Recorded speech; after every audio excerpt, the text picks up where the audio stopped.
Hello दोस्तों, स्वागत है आप सभी का अपने YouTube channel online exam warrior में। दोस्तों, मैं हूं मनोज। आज हम लोग सेट लगाने वाले हैं 9 नंबर का सेट। इससे पहले 8 सेट हो चुका है। जो लोग इससे पहले का सेट नहीं देखे हैं, इसी वीडियो के डिस्क्रिप्शन में आपको लिंक मिल जाएगा या आप प्लेलिस्ट से जाकर देख सकते हैं। तो दोस्तों, वीडियो अगर अच्छा लगता है तो वीडियो को लाइक कीजिएगा। चैनल को अभी तक सब्सक्राइब नहीं किए हैं तो आप लोग ज़रूर से ज़रूर सब्सक्राइब कीजिएगा।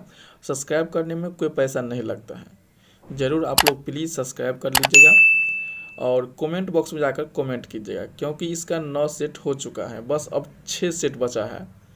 तो इसके बाद कौन सा बुक लाना है आप लोग कमेंट बॉक्स में जाकर के कमेंट कीजिएगा। इससे अगला सीरीज किस बुक का आप लोग रिवीजन करना चाहते हैं। तो आप लोग ज़रूर, जो लोग वीडियो देख रहे हैं सभी लोग जा कर के आप लोग कमेंट कीजिएगा और बताइएगा कि किस बुक का आप लोग रिवीजन करना चाहते हैं, वही बुक हम लाएंगे। तो चलिए स्टार्ट करते हैं और देखते हैं आज का पहला क्वेश्चन है, आदिवारा की उपाधि किस शासक ने धारण की थी। आदिवारा की उपाधि जो धारण किया था भोज ने। किस शासक ने? भोज ने। ऑप्शन नंबर 1 हो जाएगा। आदिवारा की उपाधि प्रतिहार शासक भोज ने ग्रहण की थी। भोज विष्णु भक्त था। उज्जैन पर राज करने वाला भोज परमार से भिन्न दिखने के लिए मिहिर भोज भी कहा जाता था। अगला क्वेश्चन है, 2 नंबर क्वेश्चन है, दो अस्पा सिंह अस्पा का प्रथा किस मुगल शासक ने शुरू किया था। तो यह दो अस्पा सिंह अस्पा जहांगीर के द्वारा शुरू किया गया था। जहांगीर ने 2 अस्पा एवं सिंह अस्पा प्रथा चलाई थी। इसके अंतर्गत बिना जात पद बढ़ाए ही मनसबदारों को अधिक सेना रखनी पड़ती थी। नेक्स्ट क्वेश्चन है, 3 नंबर क्वेश्चन है, फारसी राजदूत अब्दुल रजाक किसके समय भारत आया था। तो यह आया था देवराय द्वितीय के समय में। किसके समय में? देवराय द्वितीय। यह था विजयनगर साम्राज्य के शासक थे, देवराय द्वितीय। अगला क्वेश्चन है, 4 नंबर क्वेश्चन है, मध्यकालीन इतिहास के किस शासक के दरबार में सर्वाधिक गुलाम रहे थे। तो सर्वाधिक गुलाम फिरोज शाह तुगलक के काल में सबसे ज़्यादा रहा था। यह दिल्ली सल्तनत का तुगलक वंश का शासक फिरोज शाह तुगलक था। फिरोज शाह तुगलक के दरबार में लगभग 1,80,000 दास थे। इसने इनके देखभाल के लिए एक विभाग का भी स्थापना किया था, जिस विभाग का नाम था दीवान ए बंदगान। अगला क्वेश्चन है, 5 नंबर क्वेश्चन है, किस भक्ति संत ने कहा था कि कोई व्यक्ति किसी व्यक्ति से उसका धर्म संप्रदाय या जाति न पूछे। तो यह कहने वाले और कोई नहीं, रामानंद थे। किसने था? रामानंद ने। उन्होंने सभी धर्म एवं जाति लोगों को अपना शिष्य बनाया था। अगला क्वेश्चन है, निम्नलिखित में से सही कालक्रम जो क्रम के अनुसार है वो सही इसमें से कौन सा है। तो देखिए, इनमें से सबसे आपका सही जो हो जाएगा डी नंबर ऑप्शन हो जाएगा। जहांदार शाह के बाद फर्रुख शेर, मोहम्मद शाह एवं शाह आलम। देखिए, हम शुरू से आपको सभी शासक का लिस्ट बता देते हैं। बहादुर शाह, उसके बाद जहांदार शाह, उसके बाद फर्रुख शेर, फिर मोहम्मद शाह, फिर अहमद शाह, आलमगीर द्वितीय, शाह आलम द्वितीय, अकबर द्वितीय और बहादुर शाह द्वितीय। देखिए, इस तरह से आप लोग याद कीजिए। बहादुर शाह पहले, बहादुर शाह, जहांदार शाह, फर्रुख शेर, मोहम्मद शाह के बाद अहमद शाह, फिर आलमगीर द्वितीय, शाह आलम द्वितीय, अकबर द्वितीय, बहादुर शाह द्वितीय। बहादुर शाह द्वितीय को बहादुर शाह जफर भी कहा जाता था। अगला क्वेश्चन है, उत्तर वैदिक काल में ग्रंथों में किस धातु को श्याम अयस या कृष्ण अयस कहा गया है। तो उत्तर वैदिक काल में ग्रंथों में जिस धातु को श्याम अयस या कृष्ण अयस कहा जाता था वह था लोहा। उत्तर वैदिक कालीन ग्रंथों में लोहे को कृष्ण अयस या श्याम अयस कहा जाता था। ज्ञात है कि लोहे प्रथम प्रयोग उत्तर वैदिक काल में हुआ था। किस काल में हुआ था लोहा का प्रयोग? उत्तर वैदिक काल में। अगला क्वेश्चन है, 8 नंबर क्वेश्चन है, निम्नलिखित में से किसका संबंध बौद्ध धर्म से नहीं है। तो इनमें से किसका संबंध बौद्ध धर्म से नहीं है। त्रिपिटक बौद्ध धर्म का ही है। 4 आर्य सत्य है बौद्ध धर्म का है। अगला है 10 शील, यह भी बौद्ध धर्म से संबंधित है। सैयदवाद, यह जो है यह सैयदवाद को ही अनेकांतवाद भी कहा जाता था, जो जैन धर्म से संबंधित है। इनमें तीनों का संबंध बौद्ध धर्म बुद्ध से है। इन तीनों का संबंध बौद्ध धर्म के बुद्ध से संबंधित है और सैयदवाद जैन धर्म महावीर स्वामी से संबंधित है। किस शासक ने सबसे पहले गिरनार क्षेत्र में एक झील का निर्माण करवाया था? तो गिरनार क्षेत्र में एक झील का निर्माण जो करवाया था वह करवाया था चंद्रगुप्त मौर्य ने। जल की उपलब्धता के लिए सर्वप्रथम चंद्रगुप्त मौर्य ने ही गिरनार में एक सुदर्शन झील का निर्माण करवाया था। बाद में शक शासक रुद्रदामन ने इसकी मरम्मत करवाया था। शक शासक रुद्रमर्मन ने। अगला क्वेश्चन है कथन में है। कथन दिया गया 1 नंबर में, चीनी लेखक भारत का इन तू नाम से उल्लेख करते थे। और दूसरा है ह्वेनसांग की यात्रा सी यू की है। तो चीनी लेखक भारत का यीन तू नाम से उल्लेख करते हैं और ह्वेनसांग की यात्रा विवरण सी यू की है। ये दोनों सही हैं, इसीलिए ऑप्शन नंबर सी हो जाएगा।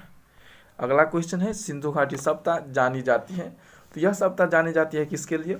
तो सिंधु घाटी सभ्यता की एक प्रमुख विशेषता नगर नियोजन को माना जाता है। साथ ही हड़प्पा और मोहनजोदाड़ो सिंधु घाटी सभ्यता के 2 प्रमुख नगर थे। हड़प्पा नामक पुरास्थल सर्वप्रथम ज्ञात होने के कारण इसको हड़प्पा सभ्यता के नाम से भी जाना जाता है। कालीबंगा से कृषि संबंधित साक्ष्य एवं लोथल से उद्योग संबंधी साक्ष्य प्राप्त हुए हैं।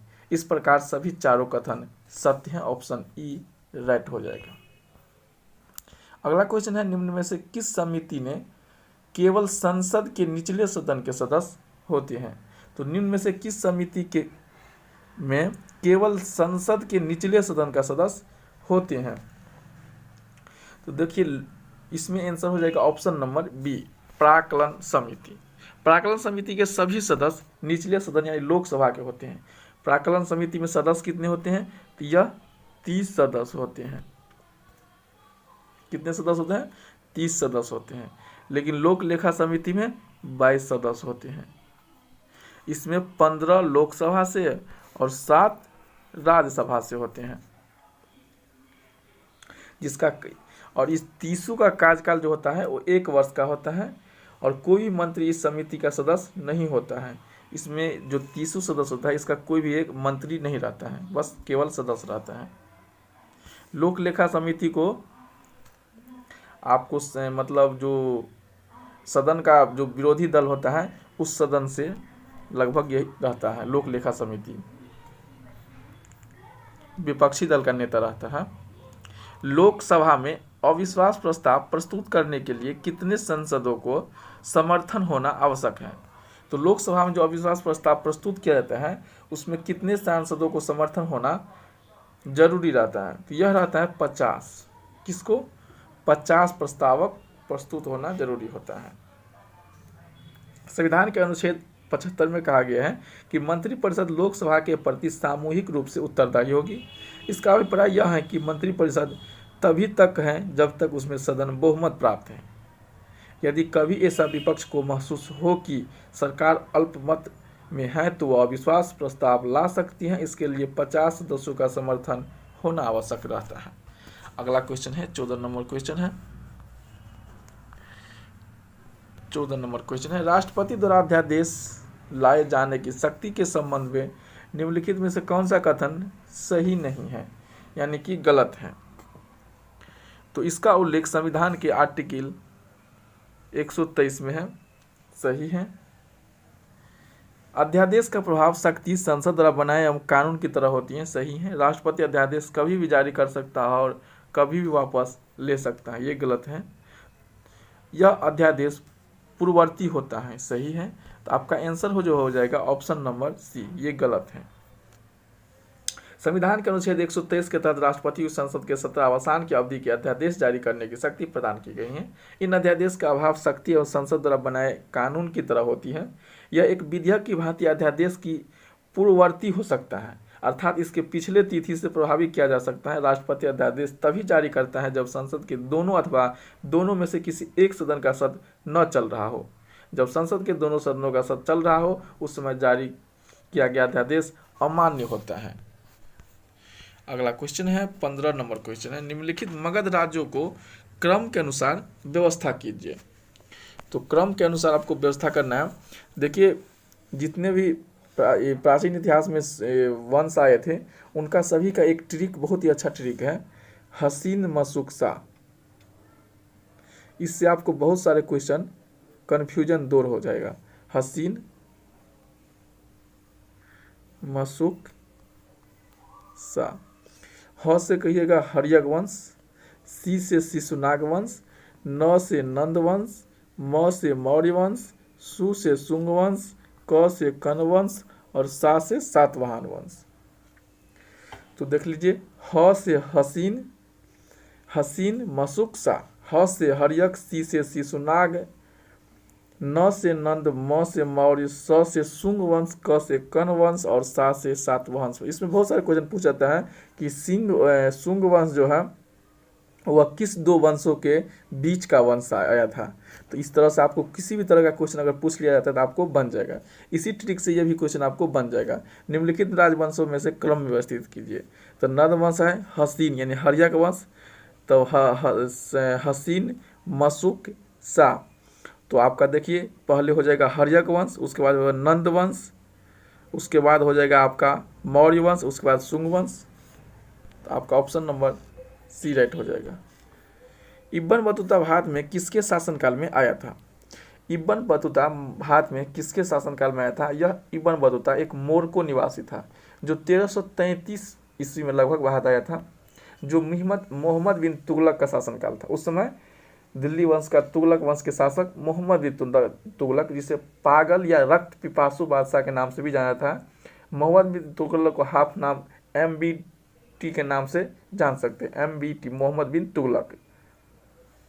तो किसके काल में आया था? मोहम्मद बिन तुगलक के काल में। ऑप्शन में नहीं दिया है, ऑप्शन नंबर ई हो जाएगा। निम्नलिखित में से किस संविधान संशोधन द्वारा राष्ट्रपति के लिए पहली बार यह अनिवार्य बनाया गया कि मंत्रिपरिषद की सलाह पर ही कार्य करेगा? तो यह बनाया गया था 42वें संविधान संशोधन 1976 के द्वारा। और 44वें संविधान संशोधन कब आया था? 44वें संविधान संशोधन 1978 आया था। अगला क्वेश्चन है संयुक्त लोक सेवा आयोग का गठन किसके द्वारा किया जा सकता है?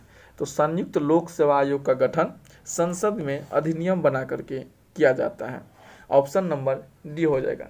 संघ लोक सेवा आयोग एवं राज्य लोक सेवा आयोग का गठन जहां सीधे संविधान द्वारा किया जाता है, वही संयुक्त लोक सेवा आयोग का गठन विधानमंडल की आग्रह से संसद द्वारा किया जाता है।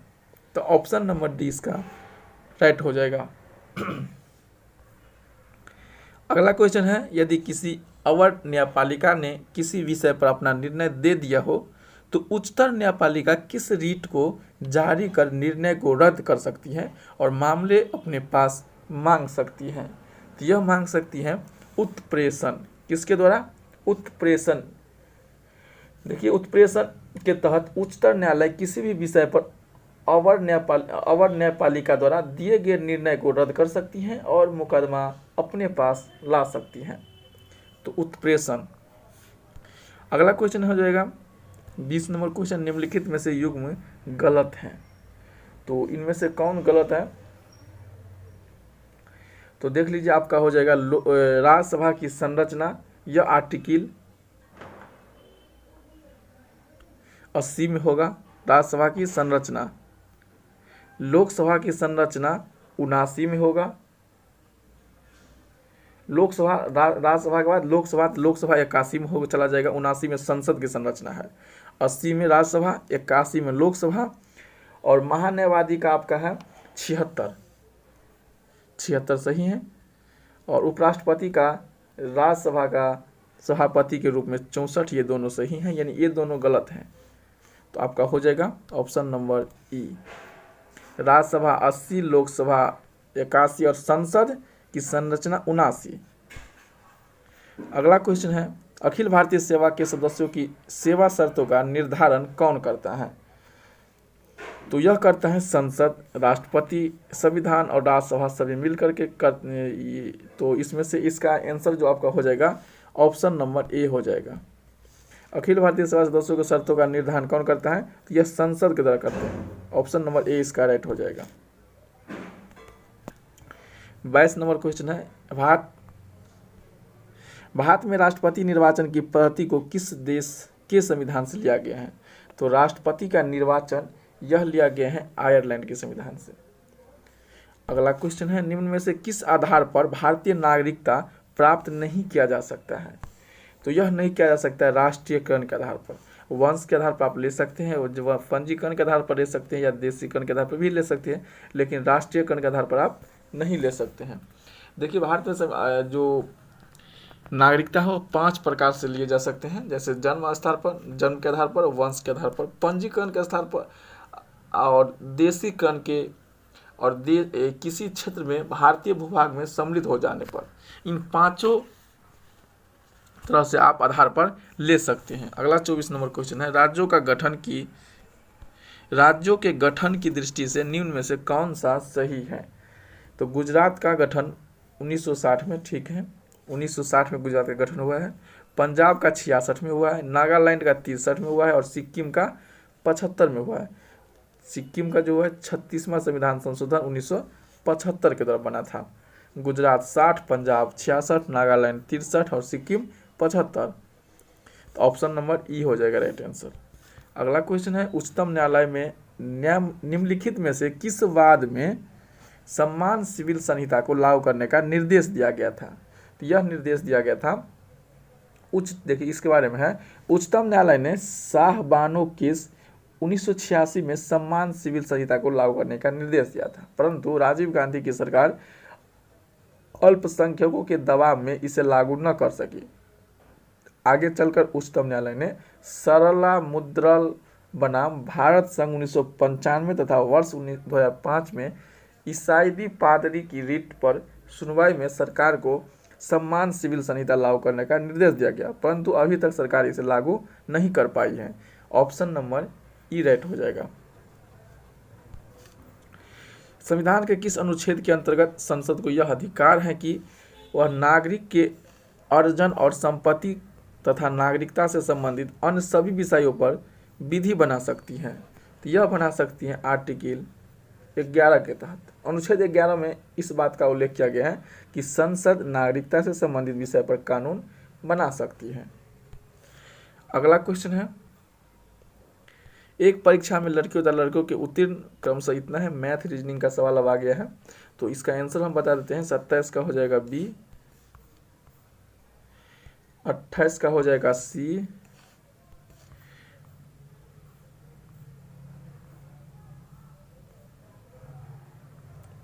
देखिए ये 2 बार आ गया है,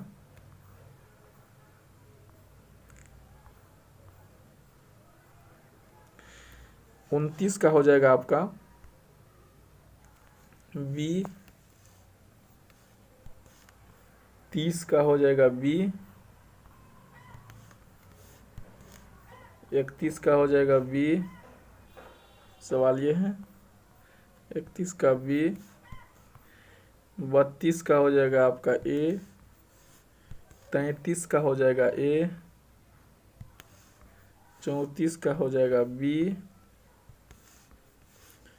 35 का हो जाएगा आपका डी, 36 का हो जाएगा आपका बी, 37 का हो जाएगा आपका बी, और 30 का हो जाएगा आपका 37। चलिए 37 से देखिए कि द्वितीय बौद्ध संगीत की अध्यक्षता किसने की थी?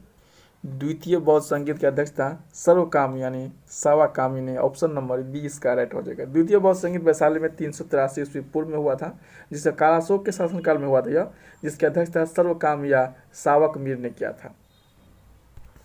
अगला है क्वेश्चन, मेगास्थनीज के अनुसार मौर्य का काल एग्रोनोमई था, तो इसका आंसर हो जाएगा आपका ऑप्शन नंबर डी, मार्ग निर्माण अधिकारी। मेगास्थनीज के अनुसार मौर्य काल में ने एग्रोनोमाई था, तो एग्रोनोमाई था एक मार्ग निर्माण अधिकारी। किसको कहा जाता था? मार्ग निर्माण अधिकारी को एग्रोनोमाई कहा जाता था। अगला क्वेश्चन है, अशोक ने अपने किस शिलालेख में भी भेरी घोष की जगह धम घोष की घोषणा किया था? तो यह किया था चौथा शिलालेख में। हिंद यूनियन यूनानी शासक मिनांडर को किसने पराजित किया था? हिंद यूनानी शासक मिनांडर को जो पराजित किया था पुष्यवित शुंग ने किया था। शेर शाह ने अपने साम्राज्य को सरकार में विभाजित किया था। सरकार का प्रशासन निम्न में से किसके द्वारा चलाया जाता था? यह चलाया जाता था, शेरशाह के समय में सरकार का प्रशासन मुसीफ ए मुसीफान एवं सिकदार ए सिकरदाना द्वारा चलाया जाता था। सिकदार ए सिकरदाना एक सैनिक अधिकारी होता था। सिकदार ए सिकरदाना एक सैनिक अधिकारी होता था। उसका कार्य सरकार में शांति व्यवस्था स्थापित करना तथा अधीनस्थ सिकदारों के कार्यों को देखभाल करना। मुसीफान एक न्यायिक अधिकारी होता था। मुसीफान एक न्यायिक अधिकारी था। वह दीवानी के मुकदमे का फैसला करता था तथा अपने अधीनस्थ मुसीफों को कार्यों की देखभाल करता था। तो ऑप्शन नंबर ई इसका राइट हो जाएगा। अगला क्वेश्चन है, डचों ने 1638 ईस्वी में पटना में अपने व्यापारिक केंद्र स्थापित किया और वे यहाँ से निम्न में से किस या किन वस्तुओं का निर्यात करते थे? तो देखिए, डचों ने पटना में अपने 1638 ईस्वी में व्यापारिक कोठी की स्थापना किया। वे मुख्यतः सूती वस्त्र, सिल्क, अफीम, सोरा, नील इत्यादि का प्रयोग किया करता था। ऑप्शन ई हो जाएगा। अगला क्वेश्चन, दानापुर में सैनिकों ने विद्रोह किया था। तो यह विद्रोह किया था 25 जुलाई 1857 ईस्वी को। तो 25 जुलाई 1857 ईस्वी को विद्रोह हुआ था दानापुर में, जो सैनिक विद्रोह हुआ था 1957 के, जिसका नेतृत्व किया था बिहार में वीर कुंवर सिंह के द्वारा। किसके द्वारा किया गया था? वीर कुंवर सिंह के द्वारा। अगला क्वेश्चन है, बिहार एक मात्र औद्योगिक संकुल कौन सा है? बिहार का एक मात्र औद्योगिक संकुल कौन सा है? तो इसका आंसर हो जाएगा बरौनी। क्या है? बरौनी। बिहार के किस नदी का उद्गम स्थल मध्य प्रदेश के पठारी भाग में स्थित है? तो बिहार का कौन सा नदी है जिसका उद्गम स्थल मध्य प्रदेश के पठारी भाग में है? तो यह है अजय नदी है जिसका उद्गम स्थल है। उद्गम स्थल कहने का मतलब जहाँ से नदी मतलब स्टार्ट होती है, जहाँ से शुरुआत होती है उसका, उसे उद्गम स्थल कहते हैं। अगला क्वेश्चन है, भारतीय जनगणना 2011 के अनुसार बिहार का न्यूनतम महिला साक्षरता वाला जिला कौन सा है? तो सबसे कम साक्षरता वाला जिला है आपका सहरसा। कौन सा है? सहरसा। अगला क्वेश्चन है, बिहार राज्य की औसत वार्षिक वर्षा है। तो बिहार की औसत वार्षिक वर्षा 100 सेंटीमीटर से 200 सेंटीमीटर के बीच है। कितना है? 100 सेंटीमीटर से 200 सेंटीमीटर के बीच है। योगेंद्र शुक्ल कहाँ के रहने वाले थे? तो योगेंद्र शुक्ल वैशाली के रहने वाले थे। अगला क्वेश्चन है 49 नंबर, बिहार में दरभंगा महाराज के विरुद्ध हुए आंदोलन का नेतृत्वकर्ता कौन थे? तो इसके नेतृत्वकर्ता थे स्वामी विद्यानंद। कौन थे? स्वामी विद्यानंद। निम्न में से कौन द्वितीय लाहौर षड्यंत्र के सरकारी गवाह फणींद्रनाथ घोष की हत्या में शामिल थे? तो फणींद्रनाथ घोष की हत्या में जो शामिल थे वह थे बैकुंठ शुक्ला। कौन था? बैकुंठ शुक्ला।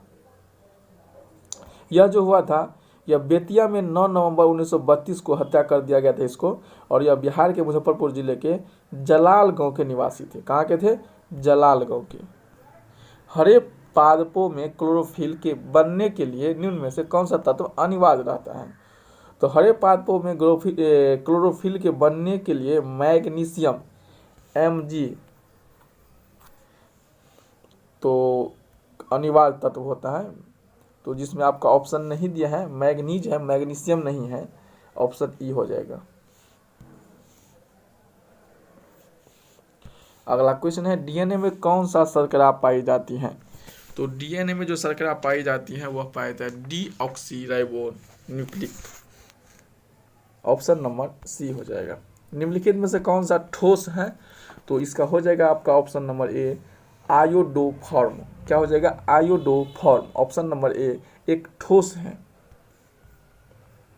ग्लाइकोलाइसिस के अंत में एटीपी का शुद्ध लाभ है।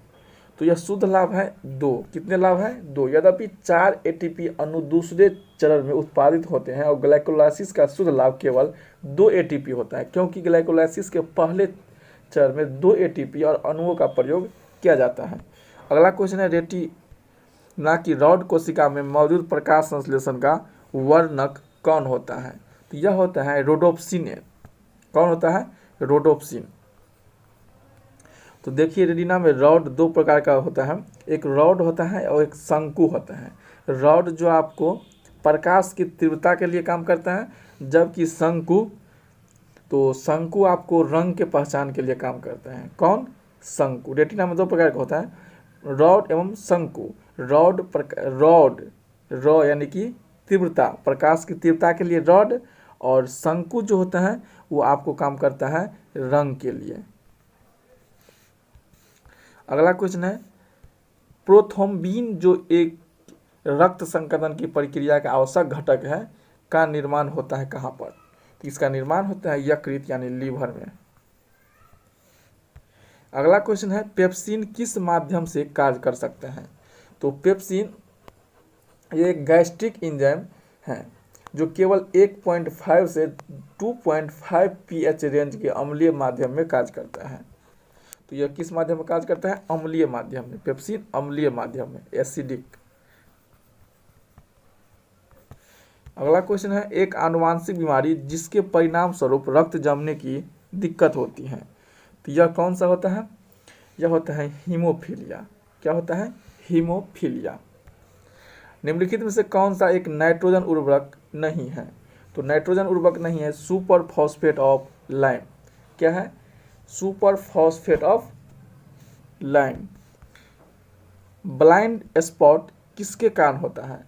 तो ब्लाइंड स्पॉट रॉड और शंकु कोशिका की कमी से होता है। किसकी? रॉड और कोशिका। यह कहाँ पर होता है? आँख में होता है। रॉड किसके लिए होता है? तो यह प्रकाश के तीव्रता के लिए होता है, और शंकु जो होता है वह कलर के लिए होता है। अगला क्वेश्चन है, विद्युत अपघटन में इलेक्ट्रॉन मुक्त होते हैं, तो यह इलेक्ट्रॉन मुक्त होते हैं एनोड पर। कहाँ पर होता है? एनोड। एनोड मतलब कि प्लस चार्ज लेता है, और कैथोड मतलब माइनस। तो ऑप्शन नंबर ए इसका राइट आंसर हो जाएगा। नमक को बर्फ के साथ मिलाने से हिमांक क्या होगा? तो बर्फ को नमक के साथ मिलाने पर इसका जो हिमांक बिंदु होगा वह घट जाएगा। क्या हो जाएगा? घट जाएगा। अगला क्वेश्चन, निम्न में से कौन सा सबसे अधिक विद्युत धनात्मक होता है? सबसे ज्यादा विद्युत धनात्मक मैग्नीशियम होता है। अगला क्वेश्चन है, परमाणु संख्या वाले 18 तत्व को आवर्त सारणी के किस वर्ग में रखा गया है? परमाणु संख्या 18 वाले तत्व को आवर्त सारणी के किस वर्ग में रखा गया है? तो यह रखा गया है शून्य समूह में। शून्य समूह मतलब इनर्ट गैस में।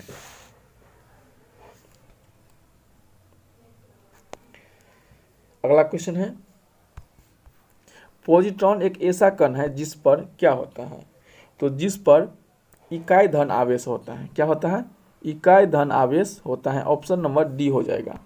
अगला क्वेश्चन है, श्वसन किस प्रकार की दहन क्रिया है? तो श्वसन एक प्रकार का किस प्रकार का दहन क्रिया है? मंद दहन प्रक्रिया है। श्वसन मंद दहन प्रक्रिया है। ऑप्शन डी राइट हो जाएगा। प्राकृतिक रबर किसका बहुलक है? प्राकृतिक रबर आइसोप्रीन। अगला क्वेश्चन है, आवेग का ऐसा मात्रक क्या होता है? तो देखिए आवेग बराबर होता है बल गुने समय अंतराल। बल गुने आवेग बराबर होता है क्या? यानी कि मोमेंटम बराबर आवेग होता है बल। बल का होता है न्यूटन, और समय अंतराल मतलब होता है समय यानी कि सेकेंड, तो न्यूटन सेकेंड होता है। तो इसका आंसर नहीं होता है, तो न्यूटन सेकेंड होगा। Option number A. निम्नलिखित में से कौन सदिश राशि है? तो इनमें से कौन एक सदिश राशि है? तो आपका 69 का हो जाएगा। बल, वेग, त्वरण, विस्थापन, गति, ये सभी सदिश राशि हैं। तो आपका ऑप्शन हो जाएगा ई, क्योंकि संवेग, त्वरण ये सब सदिश राशि हैं। दाब एक अदिश राशि है। अगला क्वेश्चन है, पृथ्वी के पलायन वेग का मान कितना होता है? तो पृथ्वी का पलायन वेग का मान होता है आपका 11.2 किलोमीटर प्रति सेकेंड। कितना होता है? 11.2 किलोमीटर प्रति सेकेंड। अगला क्वेश्चन है, निम्नलिखित में से सर्वोत्तम ऊष्मा का सुचालक कौन होता है? तो यह होता है पारद H.G. मरकरी। लैंगरहैंस की दीपिका स्लैट्स ऑफ लैंगरहैंस के बीटा कोशिका में कौन सा हार्मोन स्रावित होता है? तो इसमें स्रावित होता है इंसुलिन। प्राथमिक इंद्रधनुष के रंगों का सही क्रम क्या है? तो प्राथमिक इंद्रधनुष में रंग लाल, नारंगी, पीले, हरे, नीले, इंडिगो, वायलेट क्रम में होंगे। तो 73 का आंसर हो जाएगा ऑप्शन नंबर ए, नीला, हरा, बैगनी। प्राथमिक इंद्रधनुष के रंगों का सही क्रम है नीला, हरा, बैगनी।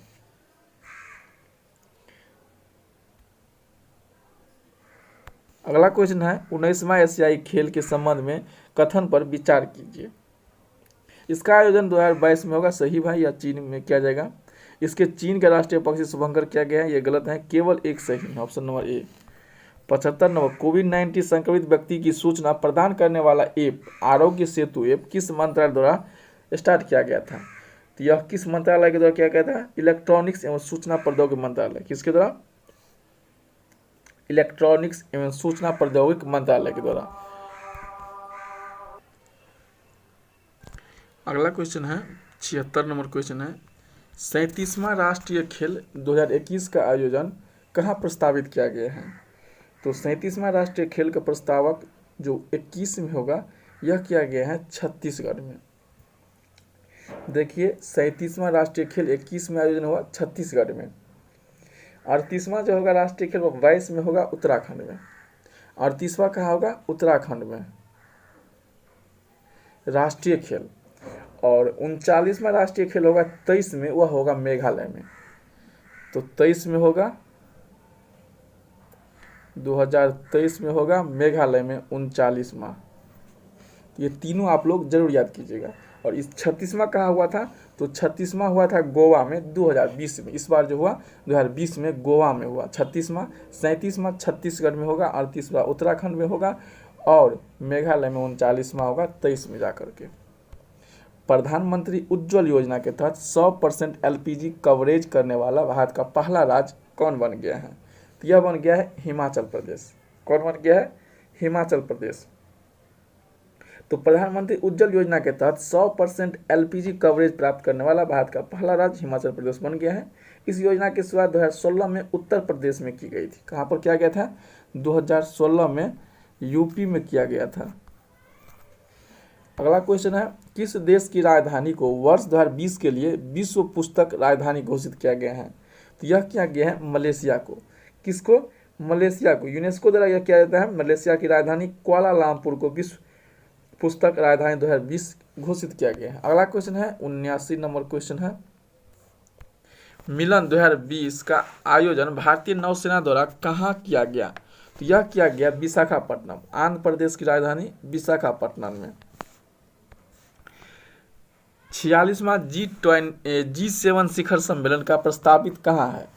तो 46वां G7 शिखर सम्मेलन जो 2020 में प्रस्तावित है यह कहाँ पर है? USA में। कहाँ पर होगा? USA में।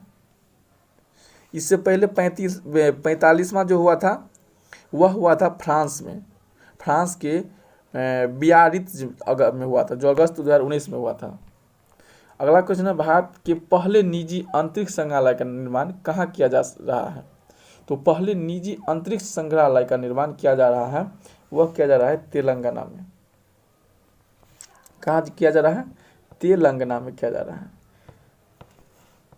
अगला क्वेश्चन है 33वां मूर्ति देवी पुरस्कार 2019 में किसे सम्मानित किया गया था? तो 33वां मूर्ति देवी पुरस्कार जो सम्मानित किया गया है विश्वनाथ प्रसाद तिवारी को। किसको किया गया है? विश्वनाथ प्रसाद तिवारी को। 33वां मूर्ति देवी पुरस्कार, इनकी आत्मकथा है अस्थि और भवती के लिए सम्मानित किया गया। अगला क्वेश्चन है 83 नंबर क्वेश्चन है मलेशिया के नए प्रधानमंत्री के रूप में किसे नियुक्त किया गया है? तो यह किया गया है मोहिदीन यासीन को। मोहिदीन यासीन को मलेशिया के नए प्रधानमंत्री चुने गए हैं। मलेशिया के नए प्रधानमंत्री के रूप में मार्च 2020 में मोहिदीन यासीन को नियुक्त किया गया है। अगला क्वेश्चन है भारतीय रेलवे द्वारा वायु प्रदूषण का मुकाबला करने के लिए किस रेलवे स्टेशन पर ऑक्सीजन पार्लर की शुरुआत किया गया है? तो भारतीय रेलवे द्वारा वायु प्रदूषण के मुकाबला करने के लिए यह रेलवे स्टेशन पर ऑक्सीजन पार्लर का जो शुरू किया गया है वह महाराष्ट्र के नासिक में किया गया है। कहाँ पर किया गया है? महाराष्ट्र के नासिक में किया गया है। और इस ऑक्सीजन पार्लर में 1500 पौधे लगाए गए हैं। कितने पौधे लगाए गए हैं? 1500 पौधे लगाए गए हैं। विश्व डोपिंग विरोधी एजेंसी, जिसे संस्था वाडा कहते हैं, अंतर्राष्ट्रीय खेलों के किस देश को 4 वर्ष के लिए प्रतिबंधित कर दिया गया है? तो यह जो प्रतिबंधित किया गया है रूस को किया गया है। किसको किया है? रूस को। अगला क्वेश्चन है, विश्व कबड्डी कप 2019 के संबंध में निम्नलिखित में से कौन सा कथन असत्य है? तो इसका आयोजन पंजाब में किया गया, सही है। विजेता देश भारत रहा था, ये भी सही है। फाइनल में भारत ने कनाडा को हराया था, सही है। इसका आयोजन दिसंबर 2019 में किया गया था, ये भी सही है, इसलिए ऑप्शन ई हो जाएगा। अगला क्वेश्चन है, बिहार के किस जिले में प्रवासी पक्षियों के लिए पहला बर्ड रेजिंग स्टेशन स्थापित किया जाएगा? तो यह पहला बर्ड रेजिंग स्टेशन जो बिहार में स्थापित किए जाएंगे, यह किए जाएंगे आपको जमुई में। कहाँ पर किए जाएंगे? जमुई स्थित नागी नकटी पक्षी बिहार में बिहार का पहला प्रवासी पक्षी विश्व स्तरीय अध्ययन केंद्र खोला जाएगा। जनवरी 2020 में रामसर कन्वेंशन के तहत भारत के कितने नए आदर भूमि स्थलों को जोड़ने की घोषणा की गई है? तो यह घोषणा की गई है 10। कितने को? रामसर कन्वेंशन के तहत केंद्रीय पर्यावरण मंत्री जो अभी हैं प्रकाश जावड़ेकर ने भारत के 10 आर्द्र भूमि स्थलों को जोड़ने की घोषणा की है। इसके साथ ही अंतर्राष्ट्रीय संधि रामसर कन्वेंशन के तहत भारत के कुल 37 साइटों को मान्यता दी जाएगी। अगला क्वेश्चन है, हाल ही में भारत के किस राज्य में विश्व स्तरीय राष्ट्रीय समुद्री धरोहर कॉम्प्लेक्स की स्थापना हेतु पुर्तगाल से समझौता किया है? तो यह राष्ट्रीय समुद्री धरोहर कॉम्प्लेक्स जो समझौता किया है पुर्तगाल से, तो यह किया गया गुजरात में होगा। कहाँ पर होगा? यह गुजरात राज्य में होगा। अगला क्वेश्चन है, 2022 में राष्ट्रमंडल खेल की निशानेबाजी और तीरंदाजी प्रतियोगिता का आयोजन कहाँ किया जाएगा? तो 2022 के राष्ट्रमंडल खेल यानी कॉमनवेल्थ गेम के निशानेबाजी और तीरंदाजी प्रतियोगिता का आयोजन कहाँ किया जाएगा? तो इसका आंसर आपका हो जाएगा भारत। कहाँ पर होगा 2022 में कॉमनवेल्थ गेम निशानेबाजी और तीरंदाजी प्रतियोगिता? भारत में। अगला क्वेश्चन है, वर्ष 2020 के लिए विश्व खाद्य दिवस का थीम क्या था? तो विश्व खाद्य दिवस का थीम था ग्रो नॉरिश सस्टेनेबल टुगेदर। क्या था? Grow nourish sustainable together. Option number D हो जाएगा। मई 2020 में किस राज्य की प्रसिद्ध चित्रकला सोहराई खोबर को जीआई टैग प्रदान किया गया है? तो यह सोहराई खोबर को जो दिया गया है यह झारखंड का है। किस राज्य सरकार ने खेल को औद्योगिक दर्जा प्रदान करने का निर्णय लिया है? तो औद्योगिक दर्जा प्रदान करने का निर्णय लिया है, यह मिजोरम सरकार ने लिया है।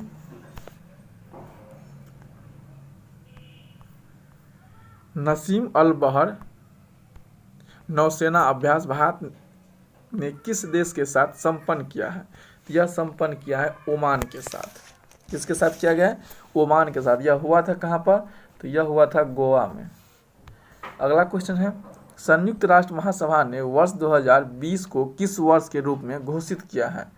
तो यूएनओ ने के महासभा के द्वारा 2020 को किस वर्ष के रूप में घोषित किया गया है?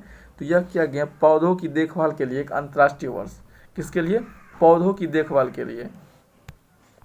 मुख्यमंत्री शहरी रोजगार गारंटी कार्यक्रम की शुरुआत किस राज्य सरकार ने किया है? तो यह किया गया हिमाचल प्रदेश के द्वारा मुख्यमंत्री शहरी गारंटी कार्यक्रम। अगला है, मुद्रास्फीति का सामना करने के लिए किस देश ने अपने देश की मुद्रा का नाम बदलकर तोमान करने का निर्णय लिया है? तो यह किस देश की मुद्रा को अपने देश ने अपने मुद्रा को तोमान करने के लिए चेंज किया है? तो यह किया गया है ईरान के द्वारा। ईरान ने अपने देश की मुद्रा रियाल का नाम बदलकर अब तोमान करने का निर्णय लिया है। एक तोमान बराबर 10,000 रियाल होगा। कितना होगा? एक तोमान बराबर 10,000 रियाल। अगला क्वेश्चन है, भारत अमेरिका जापान के बीच प्रतिवर्ष आयोजित होने वाला त्रिपक्षीय नौसेना अभ्यास मालवा 20 में शामिल होने के लिए भारत द्वारा किस देश को आमंत्रित किया गया है? यह आमंत्रित किया गया है ऑस्ट्रेलिया को। अगला है द बैटल ऑफ बिलोंगिंग पुस्तक के लेखक कौन है? तो द बैटल ऑफ बिलोंगिंग पुस्तक के लेखक जो है आपका Shashi Tharoor. The battle of belonging, तो यह शशि थरूर की पुस्तक है। अगला 100 नंबर क्वेश्चन है, किस दक्षिण अमेरिकी देश ने ओपेक की सदस्यता छोड़ने का निर्णय लिया है? तो ओपेक की सदस्यता छोड़ने का निर्णय लिया है इक्वाडोर ने। किसने लिया है? इक्वाडोर ने। अगला क्वेश्चन है 101 नंबर क्वेश्चन है, मई 2020 में लोक सेवा समिति का अध्यक्ष किसे नियुक्त किया गया है? तो लोक लेखा समिति जो विपक्षी दल होता है अधीर रंजन चौधरी। निम्नलिखित में से कौन T20 क्रिकेट मैचों में 500 विकेट हासिल करने वाले पहले गेंदबाज बन गए हैं? तो यह बन गए हैं जेम्स एंडरसन। यह जेम्स एंडरसन ने पहले गेंदबाज बन गए हैं। अगला क्वेश्चन है, किस देश ने रविन्द्रनाथ टैगोर की 159वीं वर्षगांठ के अवसर पर देश की एक सड़क का नाम बदलकर टैगोर स्ट्रीट कर दिया गया है? तो यह किया गया है इजराइल ने। कौन सा देश है? इजराइल। अगला क्वेश्चन है, निम्न में से कौन भारतीय राष्ट्रीय कांग्रेस के उदारवादी नेता नहीं थे? तो उदारवादी नेता नहीं थे अरविंद घोष, सुरेंद्र नाथ बनर्जी, फिरोज शाह मेहता, गोपाल कृष्ण गोखले थे और अरविंद घोष नहीं थे। जालियांवाला बाग हत्याकांड के विरोध में वायसराय की कार्यकारिणी सदस्य इस्तीफा देने वाले कौन थे? तो यह थे शंकर नायर। कौन था? शंकर नायर। अगला क्वेश्चन है, व्यक्तिगत सत्याग्रह के अंतर्गत पहले सत्याग्रही विनोबा भावे थे और दूसरे सत्याग्रही कौन थे? दूसरे जवाहरलाल नेहरू। पहला विनोबा भावे और दूसरा जवाहरलाल नेहरू। अगला क्वेश्चन है, सुरेंद्र नाथ बनर्जी ने किसे बंगाल में आधुनिक सभ्यता के लिए अग्रदूत एवं अपनी जाति के पिता कहा था? तो यह कहा था हेनरी विलियम डिरोजियो को। हेनरी विलियम डिरोजियो को सुरेंद्र नाथ बनर्जी ने कहा था बंगाल में आधुनिक सभ्यता के अग्रदूत एवं अपनी जाति के पिता। किनके प्रयत्नों से सम्मति आयु अधिनियम 1891 में पारित हुआ था? तो यह हुआ था आपका बहराम जी मालवारी के। तो किससे पारित हुआ था? किसके सम्मति से हुआ था? बहराम जी मालवारी से। देखिए, सम्मति आयु अधिनियम 1891 में बहराम जी मालवारी के प्रयासों से पारित हुआ था। इस अधिनियम के द्वारा लड़कियों के विवाह की न्यूनतम आयु 12 वर्ष कर दी गई थी और बाल गंगाधर तिलक ने इस अधिनियम का विरोध किया था। बर्मा को भारत से पृथक यानी कि अलग कर दिया गया था। यह कब किया गया था? 1937 में। मदन मोहन मालवीय द्वारा हिंदू सभा की स्थापना किस वर्ष की गई थी? तो हिंदू सभा का स्थापना 1915 में किया गया था, हिंदू सभा। अगला क्वेश्चन है, ईस्ट इंडिया कंपनी के कर्मचारियों को निजी व्यापार करने पर रोक एवं गवर्नर ने लगाई थी। तो जिस गवर्नर ने लगाई थी वह था कॉर्नवालिस। अगस्त 1942 ईस्वी में संयुक्त प्रांत के बलिया नामक स्थान में समानांतर सरकार की स्थापना की थी।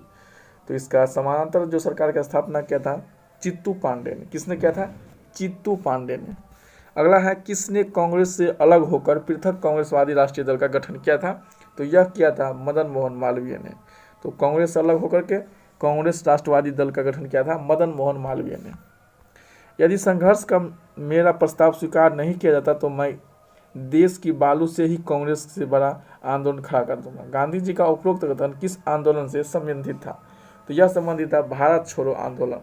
यह भारत छोड़ो आंदोलन कब हुआ था? 1942 में।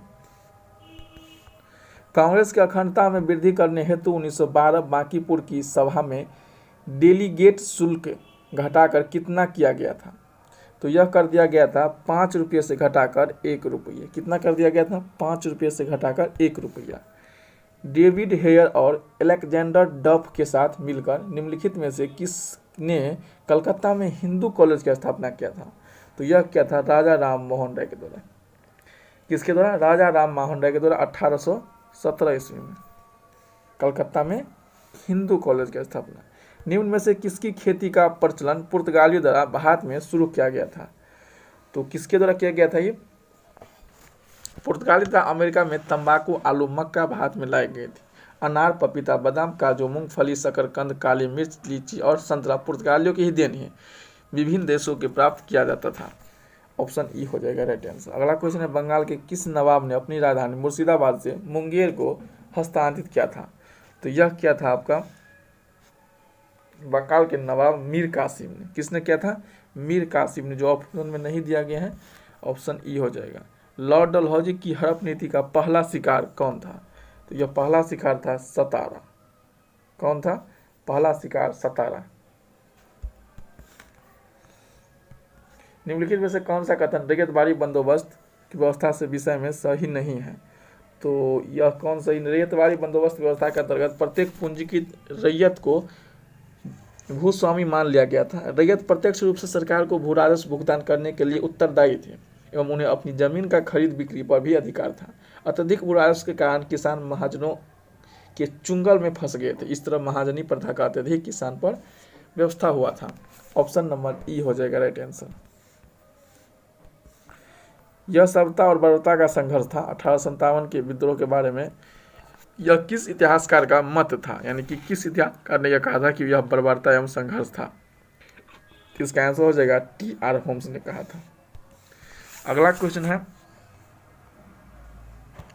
1857 के विद्रोह के दौरान निम्न में से किसने अंग्रेजों के विरुद्ध फतवा जारी किया और जिहाद का नारा दिया था?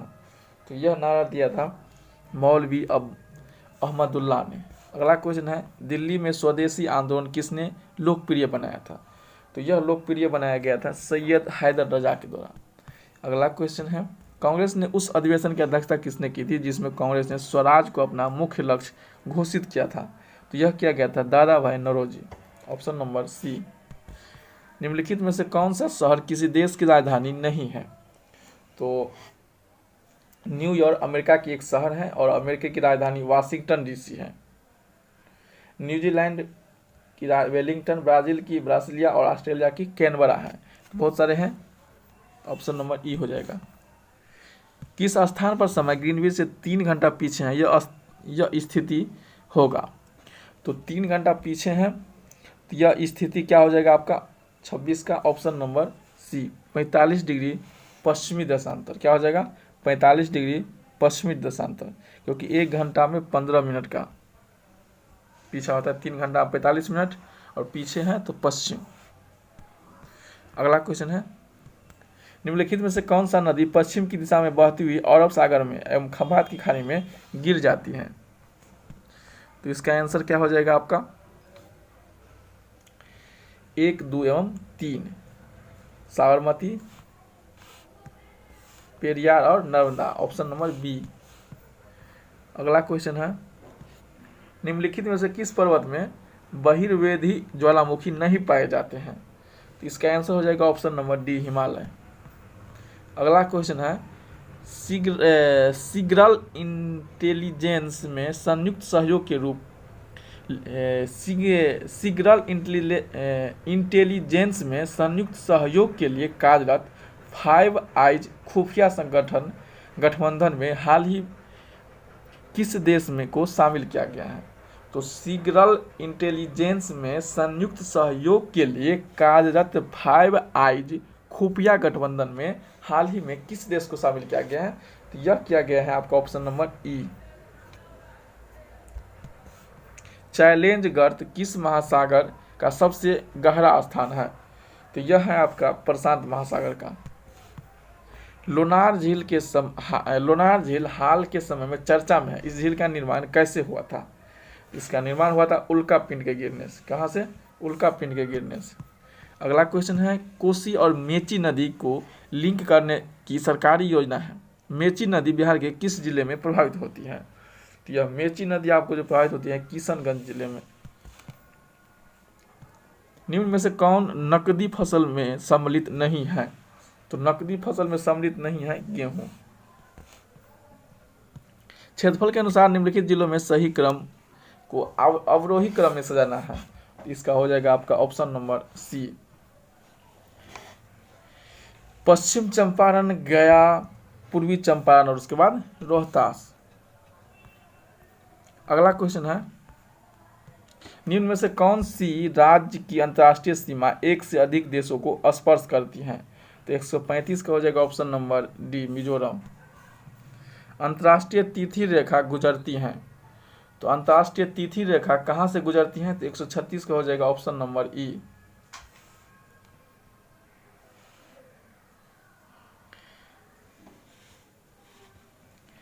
छत्तीस का ई हो जाएगा। अगला क्वेश्चन है, गंगा नदी की निम्न सहायक नदी पर विचार कीजिए, तो 137 का क्या हो जाएगा ऑप्शन नंबर बी, 2 1 3 4। अगला है सूची को मिलाना है। 138 का देखिए, अंतर्राष्ट्रीय तिथि रेखा प्रशांत महासागर से गुजरती है। ग्रीनविच रेखा भारत के इलाहाबाद के नैनी से गुजरती है, तो 138 का आपका हो जाएगा ऑप्शन नंबर सी।